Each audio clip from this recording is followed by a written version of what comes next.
my pleasure to introduce Steve now, which is not an easy task, and you will figure out why when I am done with this introduction. Steve Elkins is a photographer, a musician, and filmmaker. His art is fueled by a relentless curiosity about the realms of experience that lie beyond the veil, an inquiry into ways of being in the world that exist outside of the center of gravity of modern times and beyond our ordinary consciousness and preoccupations. That's where his work has taken him. And these quests have taken him to some of the coldest, hottest, driest, deepest, and most dangerous places on Earth. It's led him into extended conversations with some of the most remarkable hearts and minds of our times. And these quests have also led him into some very strange situations. Steve was once invited to lead a riot in the largest slum of Bombay. To fund one of his early projects, he worked as a private investigator, a Venetian gondolier, and a touring drummer. He's lived out of a car or a tent in locations around the world for months on end during filming. On occasion, he's written and performed music along the way to help pay for food and gas. He's walked across 2 countries, and he was once escorted out of the subway in Times Square by the National Guard, following a performance that I'm going to assume was a splendid one, a performance with objects found around New York City. His 2010 documentary, The Reach of Resonance, explores the work of 4 individuals who used music as an entry point into more meaningful relationship with life and the world around them. This is a film that, in Steve's words, investigates that active ingredient in music and people that has the mysterious power to gnaw at the roots of our shortcomings and speak to the best of what we are. A film that puts a microscope on the many colors of communion. His latest documentary, an absolutely breathtaking masterpiece of a film, Echoes of the Invisible, explores the primordial quest for deeper connections among people and between people and nature in a world of vanishing silences. It's a film that interweaves a mosaic of profound quests, and it includes the largest astronomy project in human history. It includes the story of a man walking around the world, retracing the steps of human migration. It includes tube and throat singers, CERN's Large Hadron Collider, a Kalachakra sand mandala created by the Dalai Lama's personal attendant, and the true story of a man running alone across Death Valley in average temperatures of 130 degrees Fahrenheit.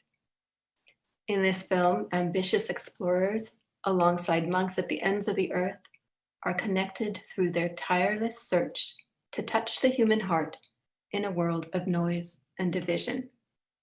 It is a deep honor and a privilege and a joy to have you with us here today, Steve.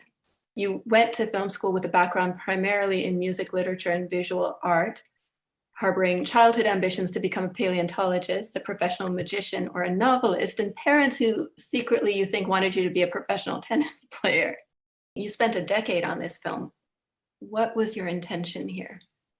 I think the simplest answer I could give you, and possibly the most direct, is that it was to evoke a sense of awe.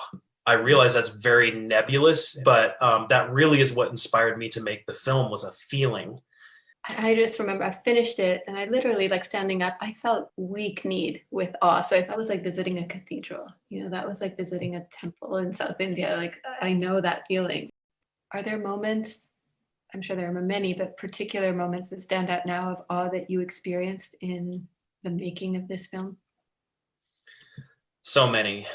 Being on the frozen surface of the world's oldest, deepest lake, and this is in the middle of Siberia. They're filming these scientists risk their lives on this slowly cracking ice 40 kilometers from shore, doing an experiment where they're basically trying to look into the microscopic nature of space-time, which at a microscopic level, they don't think operates the way that we experience it as consecutive time.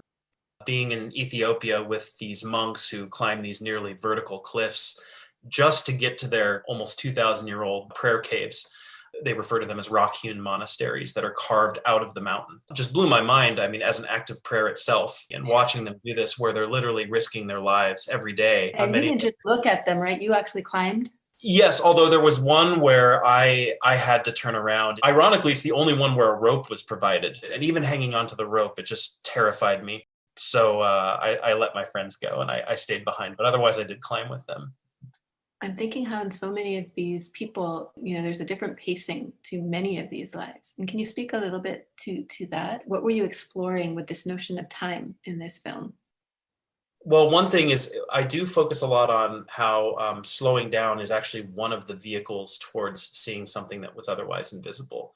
There are many ways to attempt to see what might be invisible, but slowing down, and I sometimes equate it with silence or stillness, that is one of the ways. So a kind of concrete example is really Paul Solopek, the journalist who's walking around the world in the footsteps of our ancestors. He's trying to create a new model for future generations in journalism that he calls slow journalism. And basically, it's kind of recognizing that when you're not flying in and out of stories, parachuting into a country and then out of it to make the next day's deadlines, but you're actually on foot for prolonged periods of time, in his case, years, walking between stories, it actually changes the story. What news we get of the world changes when you slow it down. Because you're seeing things you didn't see before. You're making connections you didn't make before. You're encountering people who never would have made that day's news anyway. So that relationship to time, that new relationship to time, really does change your perception of the world around you. This actually touches on a listener question from William from Ecuador. Have you been able to take lessons learned from the people in this film to slow down the pace of your own daily life? Not enough. As a creative person, it's really hard to sit still and not be creative in a way. I feel like I'm wasting time, but a lot of times part of creativity is actually stepping away from it. Actually, a really great illustration of this is something I heard from a colleague. I think he was training to be an Olympic runner. And he said, you can learn how to train like professional athletes, but what a lot of people don't learn is how they rest in between. Because what you don't do in between training is just as important for how you're building your capacity to do something, which also brings us back to what we talked about with poetry, where, Octavio Paz said that poetry is what happens in the space between the words. It's actually what's left out. It's not what's actually there. There's an aspect to these quests, and I'm thinking especially of the runner and of Paul's quest, that's kind of heroic. Like the single hero, I'm going to will my way past all barriers. And it can feel separating from the rest of humanity as opposed to connecting. I'd love to have you reflect a little bit upon the heroic quality of these quests as opposed to the more interdependent quality. I think what seems heroic about it is that everyone is doing something that it seems like no one else is doing, whether you're walking across the world for journalism or looking into the fabric of space-time. But I think what I ultimately wanted to convey to an audience through this film, or the experience I want them to have, is that, yes, at first you look up to these people as these incredible, extraordinary individuals on incredible quests. But that hopefully at a certain point in the film, you start to recognize that actually what they're operating on is something that we all have. And that ultimately the people on screen are you. And so as heroic as it may seem, I kind of want that sheen of heroism to collapse by the end of the film, where people realize something about themselves that maybe they didn't see before, that they are those people in their own way. And that they don't have to be doing something that's spectacular on the surface to tap into that. There's a moment in the film that probably most people would not remember. It's almost a forgettable line, but it became really important to me. Somewhere in the middle, the Death Valley runner, Al Arnold, says, "I don't know why I do what I do. I really have no idea." And then he just left it at that. And I thought that it was important to put that in there because everyone in the film is so articulate about why they're doing what they're doing. They're very conscious about how they explain it to themselves. But what was important to me was that this was about an unconscious impulse that drives us. And we don't understand it. And there could be a guy like Al in the middle of a deadly desert somewhere. No one knows he's there. And he's a little speck in that vast microcosmos of Death Valley. And yet he's operating on that same incredible impulse that can drive humankind to go to the moon. I think part of it too is just this real questioning of boundaries, or really operating at the edges, right? What is science at the edges, spirit at the edges. One of the people you feature in Reach of Resonance, he has this beautiful line where he says, "I've never found the word for fence as we understand it in any Aboriginal language." and maybe they didn't name it because they didn't want it to exist. And so much of your work, I think, and the people who you are, whose voices and life work you're amplifying, are people who have questioned fences or ignored fences or, actively dismantled fences. And Paul comes to mind so strongly in that respect, in the process of walking, really recognizing how human created these boundaries are. So Esther Hannah asks from the Netherlands, from Amsterdam, she says, I'm curious about what your next project might be. Are there new boundaries or borders you are drawn to exploring, or are there things you want to continue to dive into? Yes, I have several projects I'm developing at once, and actually have been for many years while finishing Echoes. So one of the sort of border areas I guess I want to explore is child consciousness. I want to try to tell the story of a child from its point of view in its mother's womb up until the age in which it starts learning language. Because that border between our pre-linguistic selves and when we learn the language of our culture is a really interesting one to me. Because language is, of course, a beautiful, powerful tool that we can connect with others with. But it's also a very limiting tool because language is loaded with all kinds of cultural baggage too. It's a way of actually limiting your perception of your surroundings by narrowing it to those cultural ideas. And I think that children, and research has shown this a bit, but I think that children have a much more open understanding of the world. But the problem is no one remembers it because it's before your brain is fully developed to seal in those memories. And I want to try to understand as best I can and explore how a child experiences the world before they learn language. I've just only recently, in reading your writing and exploring some of your earlier work, come to understand what a deep connection to music you have and what a central thread that's been in your life. Someone in one of your earlier films, The Reach of Resonance, he says, quantum physics has taught us that the universe is more like music than matter. Everything is in motion, is vibrating, is singing. What is music but audible physics? You touch on that a little bit in your exploration with the tube and throat singers, who have a very particular way of listening to the world. They're harmonizing with what they experience in nature. They're harmonizing with the river, with the stone, with the tree, with the particular animal.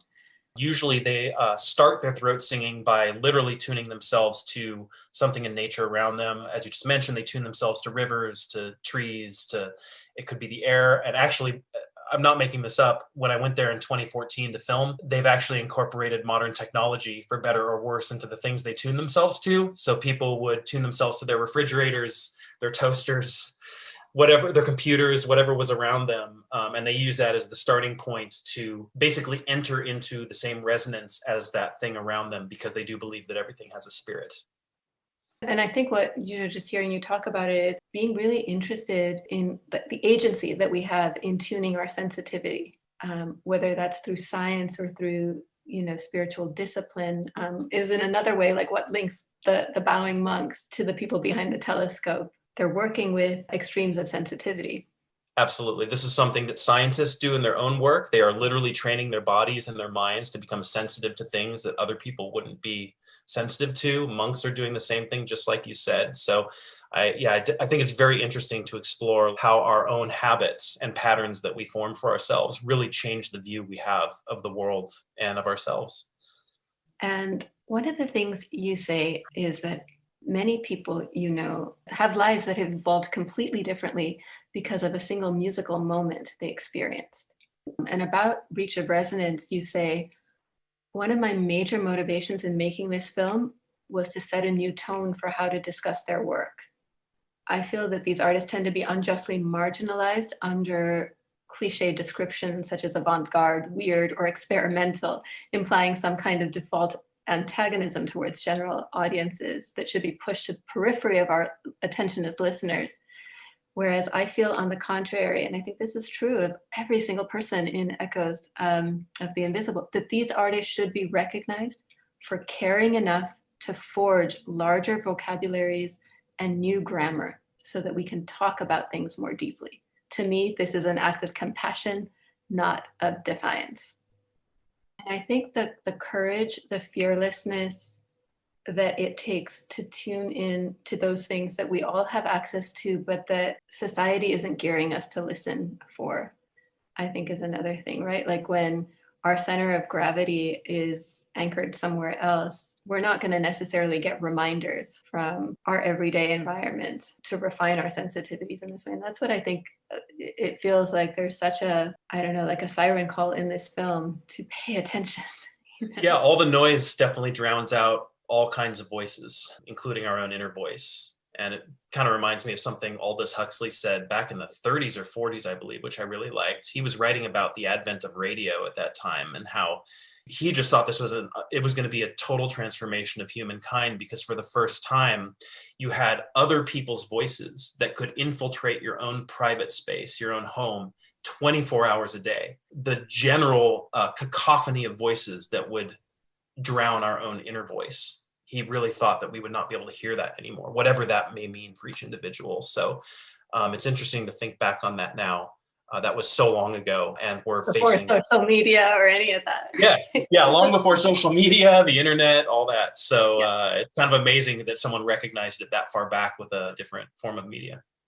Before we close out, I just want to reflect back some of your own words to you. This is something I found that you wrote about your work in a book of photographs of post-industrial life called Charming Decay. But I feel like I just want to share it here before we close out.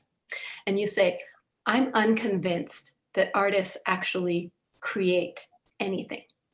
As much as artists would like to think that they are special, I prefer to think that artists attempt to draw lines between orphaned constellations.